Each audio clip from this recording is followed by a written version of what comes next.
Welcome everyone to another Pillow Fright Slumber Party. I'm Alyssa.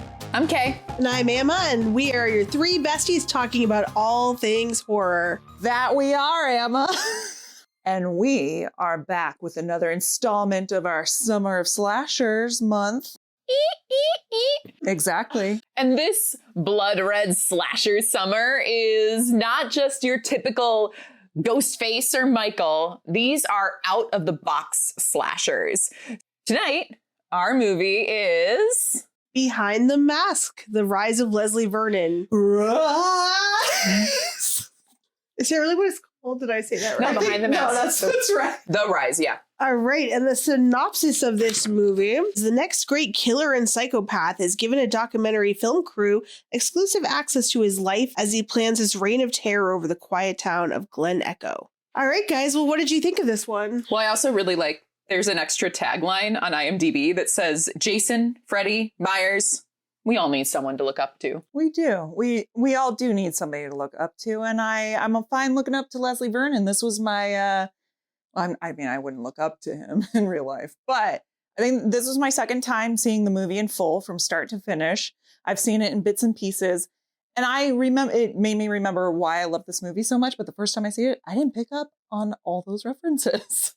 I didn't either. There's so many references. And I wrote down the ones that we caught, but there's definitely going to be a lot that we didn't. Gotta be a lot. Yeah. But this one, I was thinking too, towards the end at some point, that this is such a perfect pairing to have with In a Violent Nature. I was too. Right, because In a Violent Nature and this are both following the killer, and then the victims you don't know, except for the lead, obviously. Oh, and it should go without saying that this is spoilers because you watched the movie with us, so we're getting into spoilers, yay! But I thought it was such a great pairing, and like you mentioned last week, how the Final Girls was the polar opposite, and we haven't watched our fourth one yet, so we can't get into that. But I thought that the Leslie Vernon and In a Violent Nature were such a great pairing together. I thought, I was thinking that too. I was thinking I actually liked this one following the killer POV a lot more than I did In a Violent Nature because it made me like him. Yeah, this one makes me like Leslie so much that I'm worried about myself. He's so likable, and I think that's such a testament to Nathan Baesel because he's such a good actor. He really is. He's such a talent. He gives a young Jim Carrey vibe. Yes. And I love his performance. It makes you like him. It makes you want to root for him. Well, and it's similar to what you said about A Violent Nature, where you, no spoilers for that movie, but you said there was one scene where you're like, oh my God, I loved him so much. And that's what the scene's designed to do. The scene is designed to be very endearing to the killer. And it's called, in Screaming, I believe they call it Pet the Cat. Oh, before they kill the cat? No, it endears a villain or a character who's challenging if they like an animal or treat an animal nice, or it could be anything. It could be a kid. Yeah, so sympathize with it gives them humanity. So, Leslie Vernon's got turtles and but Johnny's got cars. He's only gonna have the turtle. He only keeps pets that he can eat, which the line delivery was that, and then her reaction of just I don't know how to respond to that. He's so good. But yeah, there's that moment in both movies where you're just kind of, I think in Leslie Vernon, there's multiple because he's just so silly. It's why is he so silly for being a serial killer? But you just sympathize. You sympathize with them because they're human. They become human for a second. Well, I don't think, I don't know. I don't sympathize with him. I just like him. I don't think he has a tragic backstory, even though they kind of say oh, he was in he's in an asylum or something, but it's not a tragic, we don't get why he's there. He says that this is not my story.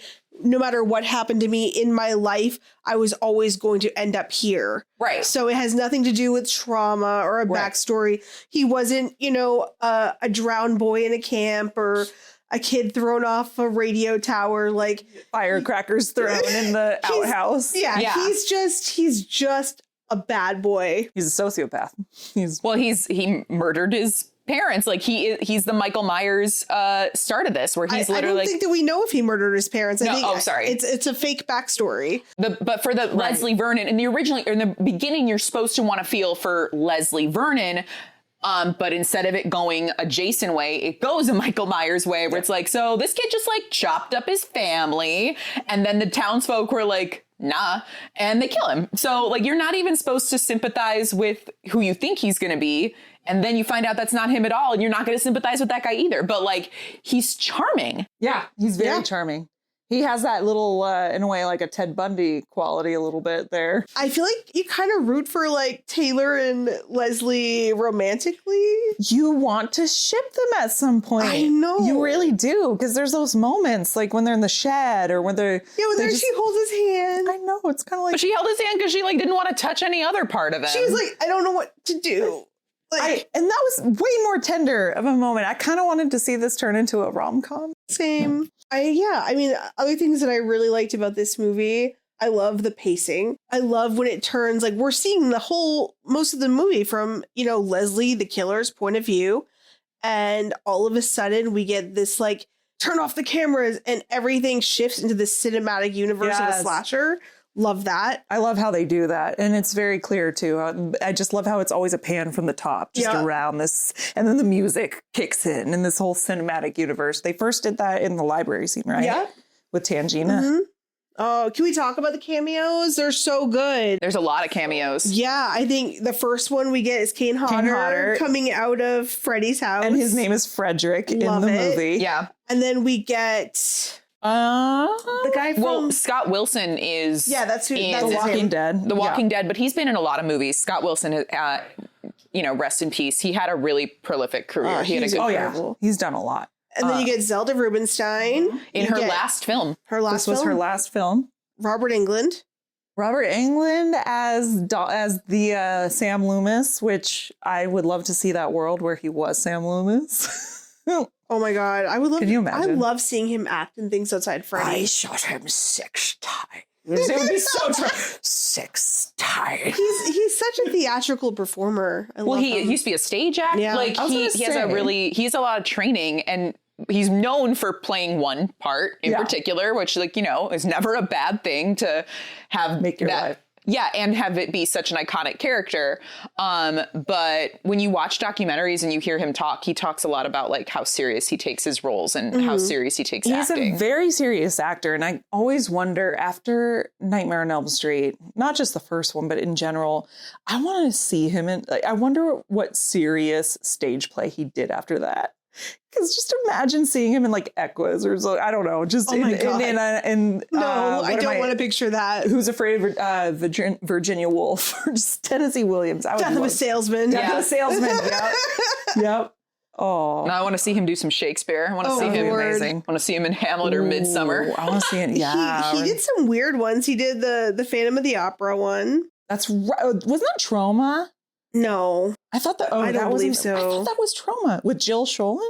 Yeah, I don't think that's a Trauma movie. Oh no, that's Tromeo and Juliet. Never mind. Was he in Night Terror? Night Terrors from Toby Hooper, where he played the Marquis de Sade? I think he was actually. Yes, he was in that, and he was in the movie. Mutilator, or not the Mangler. Sorry, not the Mutilator. I mean, he's done some interesting stuff outside of Freddy. I'd love to see more, though. He's great. I remember. This is what a nerdy kid I was. This goes back to the nostalgia of what got me into horror. My mom used to watch the show V with aliens, and that's what he was on, and he was on that before Freddy, and that's how I knew him before Freddy, which is so weird for a child to know beforehand. That was a good old Robert Englund. Let's stop talking about V. His career started in 1974. So I was trying to find the movie you were talking about, and I've been scrolling so fucking much. Check Toby Hooper. That's where I think you would find it. He has 171 credits. That's on IMDb. crazy. And they're not all Jason. It's so... Freddy? Yeah. Well, I'm sorry. They're not all Freddy. Yeah. One of them is Freddy versus Jason, which is the last thing I read before scrolling. Also, the Freddy versus Jason Las Vegas weigh-in, which I don't know what that is, but now I need to see it. Wait, I think I know. Oh my gosh. Anyway. My husband had tickets to go to that because he grew up in Vegas. And his parents wouldn't take him. And like to this day, he is like, I could have been at the Freddy versus Jason weigh-in and they wouldn't take me. And it's the biggest regret of my life. I would have felt the same way. Listen, my mom threw away the original Hungry Hippos that we had. And to this day, I'm like, Mom, I can't imagine what I would have done if she barred me from seeing Freddy versus Jason in person. I thought you were going to go with, I can't imagine where my life would be now if I still had hungry You know hippos. why? It probably would have been a different life. Oh my God. It would have been a different life.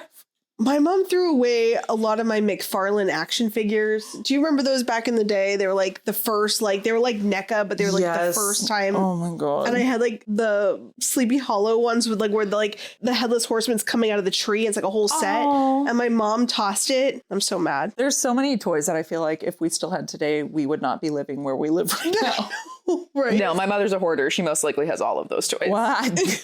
You go there and you find what you need to find, girl. Too bad she didn't let me have anything cool, though. Oh so, my gosh. Unfortunately, I have so much stuff of absolute trash, but nothing of Like worthwhile. literal trash. Probably, yeah. Probably like my 3rd grade book report is still in a binder somewhere, but I like have my book reports in a box. He's been trying to that's your own. That's your life choice. Getting us back on track here. Speaking of action figures and props, this movie has a lot of Easter eggs. I feel like I have not verified this, but it looks like there's a Delta 88 parked in Eugene's driveway. It looked like one from Evil Dead. And I'm pretty sure that is one because it's the same color. It's the same shape and they pan very, I don't know. It's like, I didn't see I have this weird secret life as a car nerd. Secret life. And I was just like, that's a fucking Delta. Not a secret anymore, Anna. I know. Put it out there. You guys know when we were making Slashercise, I was just like, I need a Countach. Do you go to the car shows at Bob's? Yes, I actually do. Oh.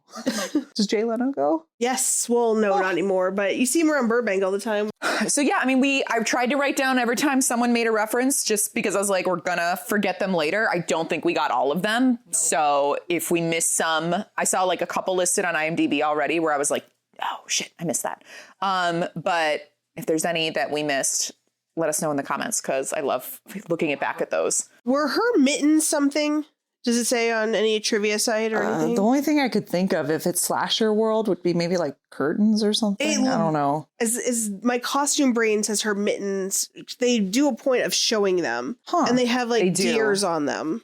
They have They're gray and burgundy. yeah. They have There's the lament Hellraiser box. Yeah. lament configuration.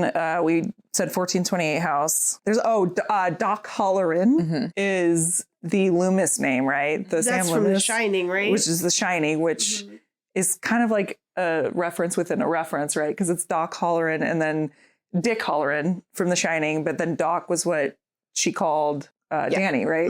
Yeah. Which And is also awesome. there's a shot when she's got the axe outside by the end where like it's kind of shot like The Shining when it's like following him. There's so many Shining references in this, never which is caught- interesting to me. I never caught that the first time I watched Right. this movie. Yeah, and the song, remember? the midnight, the stars and you, Yeah. right? Yeah, and when he's getting ready, and he's like, "I use a preparation H kind of thing on my face," and they It's play that song. fire retardant. It's No, fire he retardant. added yeah. fire retardant. Preparation H. Right. Preparation H is not fire retardant. No, it is not. For legal purposes. legal purpose. We've never tasted that. We don't know. I've never tasted it either. Never tasted it. There's also at the school, there's the girls in white jumping rope. Yes, the Freddy girls, the 1, 2, Freddy's coming for you.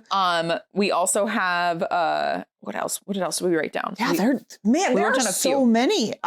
Please somebody comment with all of them because I really want to know. So we have the barn, which is definitely Friday the 13th. Yes. It's also Halloween Halloween. But you also had Jason, or not Jason, but you have the character hanging. who did they even say his name? I don't even know if they Frat have guy. name. No, it's jock guy. I think. 32-year-old, 17-year-old. Oh. the 32-year-old who played 17. A reference to 90s horror. Yeah. Because that was a thing. And then also the cameraman, Todd, was dressed like Kenny from Scream. Oh, he was totally full Kenny. outfit.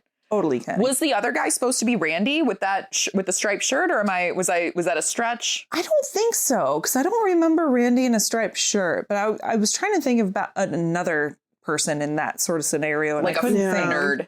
It just the extra journalist dude I thought the kill, there was like a cropsy sort of kill. Like the thing. Yeah, with the heart. Yeah. Right. You guys want to? I found a list of Easter eggs. You want me to run down them? Yeah. We have two more, and then we'll have gotten all of the ones that we referenced. So the only other two, of course the killer sitting up when you think he's down, but it's in the background, which is very. I mean, it's a lot of killers, but I think it's made most famous by Michael. And then the last one we talked about was her turning into the final girl literally by stripping off the sweater and turtleneck she wore the entire thing. Her hair's loose, and she's wearing the jeans with the white tank top that's kind of bloody, which to me, I was like, oh, Texas Chainsaw Jessica Biel. I think that was of its time, because I think there's other movies that came out the same year, like Waxwork. Is that what's called? No, House of Wax. A House of Wax. And the Jessica Biel one. When was that? What year was that? That was 2007, wasn't that? No, it was 2001, I thought. It feels very of its time, the white tank top. And it's also, white means purity. Right. And white means you can get blood on it and it's going to show. Of course. Our 2003. 2003. Okay. I think it's a final girl reference, though. Like it's part of that where it's like, okay, we're gonna talk about the final girl look, and so they brought back a traditional final girl look. I mean, and also with the mentor's wife having like hair that was very Nancy and very like, because she was supposed to be the final girl that ended up falling for her captor. Oh, like that weird. I don't even know if there's name. Was her name? Kelly. No, Kelly was the main. Oh yeah. Was it Lauren? Chrissy Carlson is Lauren? Lauren, that sounds familiar. That's the only other. She doesn't have a Lauren. photo either, so that's the problem. Is on IMDb, she doesn't have a picture, so it's hard for me to tell. I think it's Lauren. Our designated producer Ryan/Robin has a list. Let's see what we missed. So we have at the beginning, Taylor standing in front of the Red Rabbit pub. It's a reference to Red Rabbit matchbook found by Dr. Loomis in Halloween. Then you have the lament configuration, Zelda Rubinstein.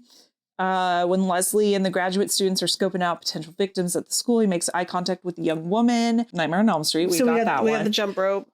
When Leslie first takes Taylor and her crew to meet Eugene and his wife, the car. Yep. That was it. The it was? But you took it a step further and actually knew what it was. Doc Halloran. Wardrobe is nearly identical to Donald Pleasance's character. Oh, Frank Mancuso. Leslie's real surname is Mancuso, which is Frank Mancuso Jr. from Friday the 13th producer. You want to look at Oh, sure. Leslie is applying his makeup while being interviewed about his target. We got that. Midnight, the Stars, and You from The Shining. Oh, this is cool. I didn't catch this one. The names of his turtles were Church and Zoe. Oh. From Pet Cemetery. From Pet Cemetery 1 and 2. Oh. The character Kelly Curtis. Oh, I told you. I was like, what's her name? Doc Halloran's, or the Kelly name. Kelly Curtis is referenced to Scream Queen Jamie Lee Curtis. Oh. Which which happens to be the name of her sister. That's kind of cool. Oh, interesting. When Taylor is interviewing Leslie in the shed before the night the murders take place, her mittens have the same moose pattern as Kevin McAllister's hat in Home Alone. Well, Well, it's not a horror movie, reference, but unless you are like very afraid of being left behind. Well, they make a point to very much show them. I love that you recognize that. That's freaking. so funny. That is so funny.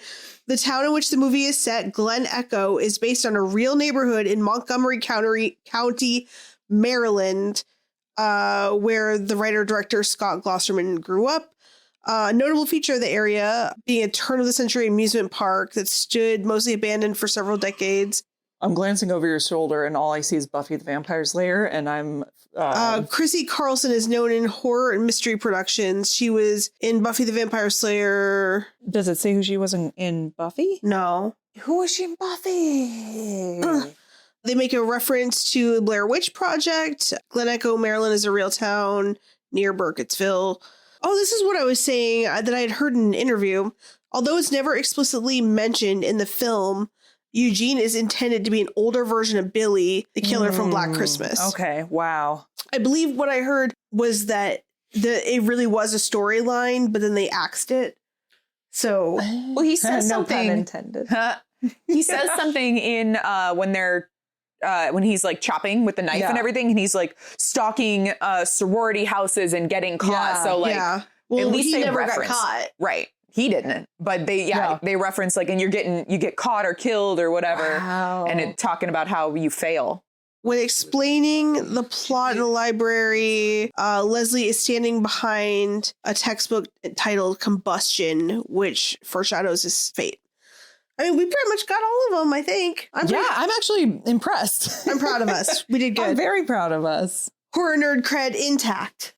Alyssa's stopping to take pictures of her dog. I'm very sorry. She's not. You She know, does it a you lot. understand. I wonder why they chose to go instead of Final Girl with Survivor Girl. I wonder, is Final Girl trademarked or is that? No. Like, no, because there's Final Girl, the book club. Yeah, you can't. Maybe because They were trying, since they were being meta. But no, they included literally Michael, Freddie, and Jason. So There was a period of time, probably like in the mid-aughts, where Final Girl and like Scream Queen were sort of considered derogatory terms towards, actresses' bodies of work. So maybe that was why. Or maybe they were just trying to do, it was just a choice they made. I don't hate it. No, I don't hate it either. I like that. I like that a lot. Something else I read in an interview was that the writer David Steve, I guess he was sort of struggling with the trajectory of his career and wrote this sort of as like for fun, and also, as like this sort of his own take of what he wanted his career to be and like what it felt like trying to put things together when it wasn't. Yeah, it was very interesting. And I was actually kind of sad to see that he hasn't really worked since. Right. I mean, he clearly has a good sense of the slasher structure and the genre. I know that Scott Glosserman, the director, producer, did a pass on the script too. And you can tell there's a lot of love for the genre in it. There really is. And it's kind of sad that like, I don't think that he's really worked on it either. I would love to see him do more. But I think that this movie, for me, is up along the level of like that meta thing, like with Cabin in the Woods, where it is a love letter to the genre, but it's not like, look at this, look at that, look at, did you see? Like, it's seamless. Yeah. And the way it still holds its own as a story while being completely meta and in the genre, and the way that like the choices that they made in like what they made fun of, like the Final Girl being like cowboy or reverse cowgirl. Oh yeah, she wasn't the virgin. Yeah, the actually like the lasso with her underwear was a real choice. That was a choice. Like it couldn't just be her just, I'm having sex. It was like, nah, she's going for it. Yeah. Going for it. He was just along for the ride. She was literally. She was in charge of that situation. Yeah. But the way that the actual Final Girl, the reporter, the whole time, this like childlike innocence almost and glee over doing this, and then being like, until the point where she's like, no, I can't be a part of this anymore. Right. Well, I love the part where like they're tricking, was it Jamie? Was that her name? I keep getting all these names mixed up. Kelly was the quote unquote survivor supposed to be.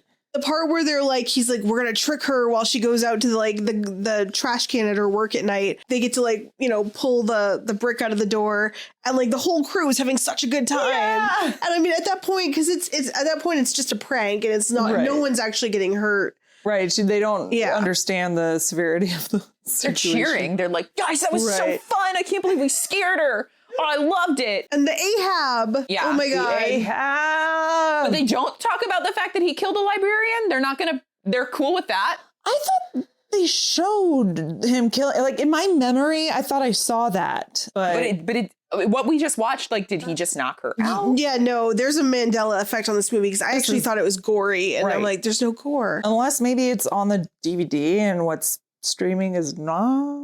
We watched the DVD. Yeah. Oh, I mean, vice versa. I don't know. No, I mean, I think this is the movie. I think our brains thought that our brains murdered her. Yes, our brains thought that this was a gory movie that it's not. It shockingly ungory except for the heart. Right. And I same thing. I for some reason thought this movie had like a ton of practical effects and all that, and it didn't. I was confused. Like even the blood was very tame because there was when he kills the stoner with a weapon that goes in, like it goes shoot. Yeah. So it's supposed to go up and around.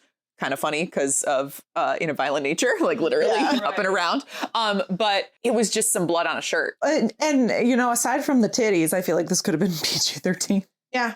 Oh, those titties. I don't know.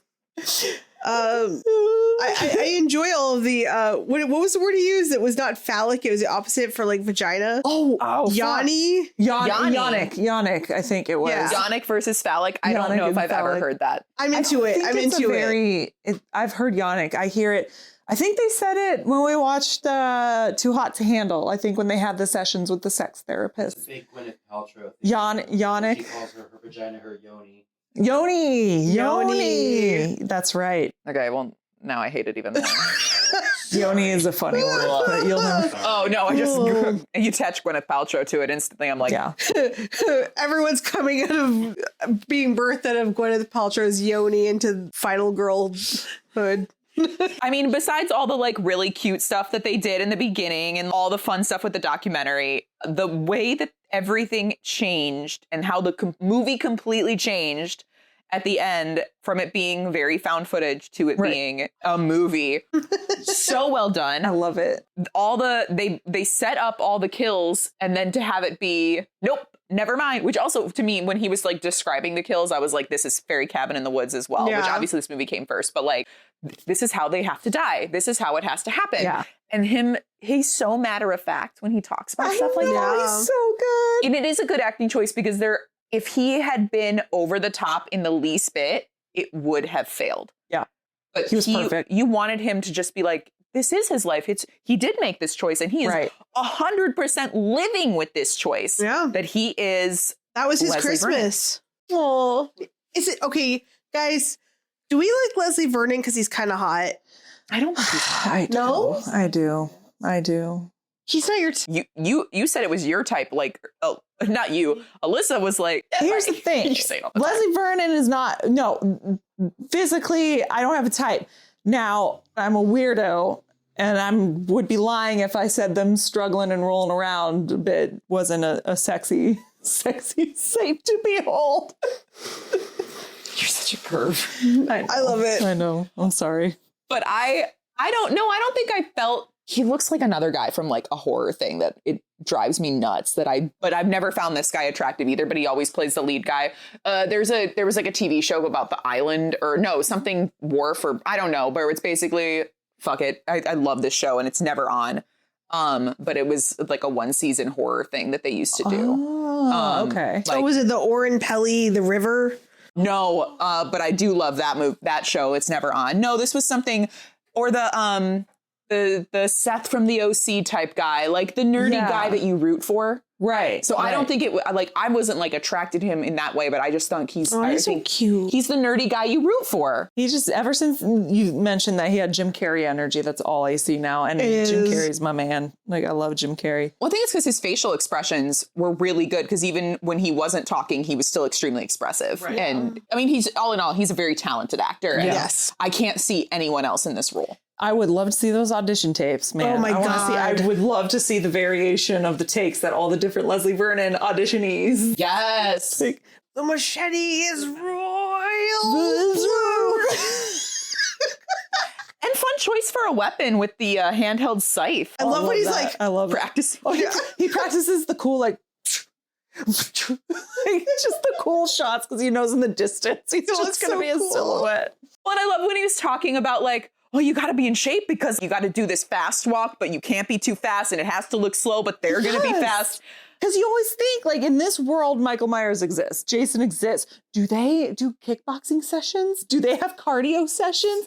Because you know they got to stay in shape. You know they're on keto diet. They're doing the caveman diet. They are on the carnivore. Yeah, there's the caveman. But I would love, and I know that they did in LA for a couple years, they were doing that like slumber or summer camp sleepover thing where you get chased by killers. Yeah. And I always wanted to go, but I could never find a group of people that would deal with that with me. But if there was a horror workout where like you could either be killer or there is. You mean like the one we made? Slashercise.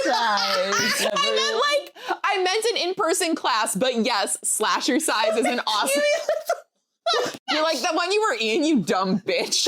Emma directed and you were in? You remember those days of how much you worked out and sweated for, whatever. What if this existed?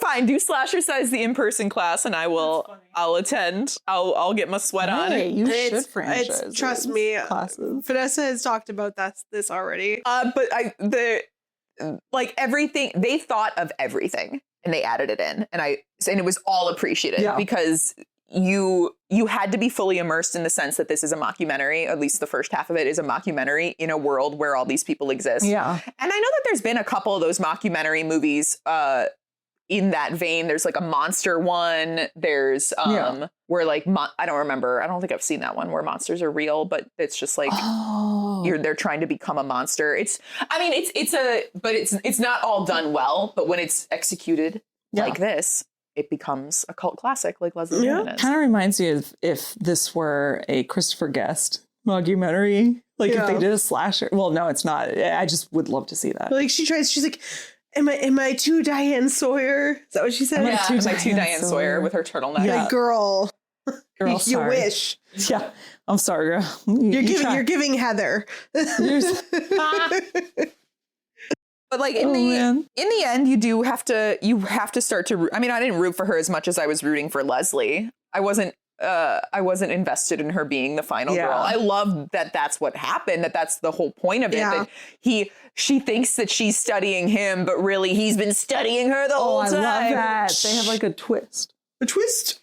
But also, like, where's the stuff of him stalking her? I would have loved to see, like, he's been stalking her the whole time, and that's how he... Yeah, they go back footage, and he's in the background or something. They find notes. I mean, I didn't need it, but it'd be cool, because it happened. Like, that's the thing.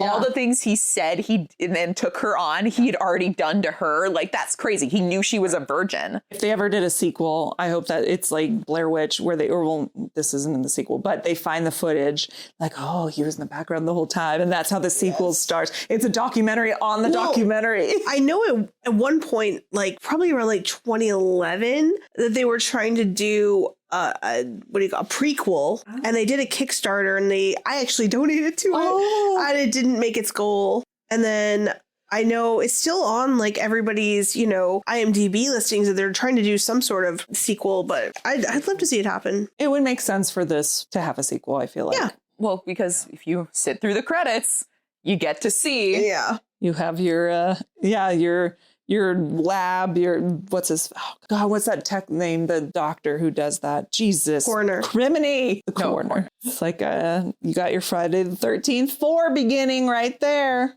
Yeah. How come that wasn't listed in the references? Because that is a reference to a lot of different things. I mean, even Terrifier just did it. Yep. That's true. Yeah. That's in the sequel. You got to have the coroner eating their donut or whatever. And just like doing their. Which Michael Myers is it where he is in the ambulance getting taken away and then he gets up? 4. I thought it was one of the modern ones because Jamie Lee Curtis cuts off some dude's. No, they do it in Halloween. And in H2O as well, but at the end. Yeah, but they do it. No, he's on the bus. He's on the ambulance and then he gets up and he's like, I'm alive the whole time. But like, the killer gets up because you don't do a double tap. But there's it's just one of the many ways that they perfectly encapsulated what happens in horror and bringing it into a more modern life. Yeah, they're very good at subverting the tropes. I like it. But yeah, whenever this movie comes on streaming, I put it on. It actually it was one of those movies that I started out doing as like a background movie and then was like, wait, what? Oh crap, I gotta sit down and watch this. Because it turned out to be really good. And I'm glad that I've seen it. It's not on streaming enough. I thought it was on. Well, no, I mean, technically it's on Pluto right now, I think, and AMC Plus. I think, final thoughts, this is a beautiful homage, whatever you want to say.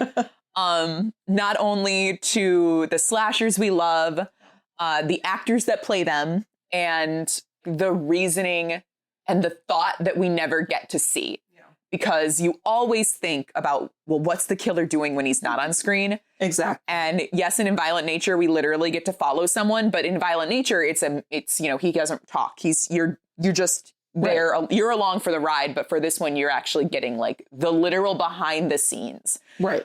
And not only that, but they do it with such a good twist. And I think that no matter, this movie is going to have, besides the outfit choices, it's a very timeless feel. It really is. And I know they mentioned something, Kenny dude, Todd mentioned something about seeing it in the summer or something like that. But this is we are in the summer, but it's a very fall feeling movie. It's the apple orchard. It's the apples. So I highly recommend this one in the fall for a fall recommendation. But I love this. If I think that any slasher fan should absolutely see this movie, or any fan of horror, because it's just, and I want to see Nathan Baesel do more. I know he's an acting teacher now, and I want to take his class really bad. I think he also works in unscripted TV. Oh, okay. Personally, I feel like this movie is very well written. Mm-hmm. It's very, like, the choices directorially are great. I think the acting is great, and I think that it's a well-made movie. Mm-hmm. And I'm glad that it stands the test of time. I actually think it's even funner that the outfits are so early 2000s. Yep. With the Ugg boots. Yeah. Ugg boot skirts and the matching sweater, a super Paris Hilton outfit. And I think, the more we get into it, I feel like we're going to run into a lot of 2000s movies that don't hold up the way that we remember them holding up. Like there's a few I watched recently. I was like, oh, I love this. And then I watched it. I was like, oh no, I don't. So I'm glad that this one is standing the test of time. And I would love to see more from everybody involved. Yeah, I it's kind of a little hidden gem, and a lot of people know about it. But if you don't know about this movie, I mean, hopefully you didn't watch the whole thing and get spoilers, but go and watch it, because it's a classic. I think it's going to be a classic because it's great. I love it. Well, I mean, on IMDb, Nathan does have two things that it says upcoming. One says in development, and one says pre-production. The pre-production is called Crossbow Creek, where he's going to play Len. Unfortunately, these don't have dates. The other one is B4TM. That's the origin behind the Mask movie. Yeah. Oh. I'm assuming that's probably not. I cannot imagine that an origin story is happening when he's 8. Not that he's old, but he's definitely cannot play a younger version of himself anymore. So but he could play. I would still see it. What if the behind is when they do, like, where they're interviewing someone who's older, and then they have all the like the flashbacks. Yeah, maybe. I know what they released pages back in the day onto Facebook, and it was definitely an origin story, like a traditional origin story. Yeah.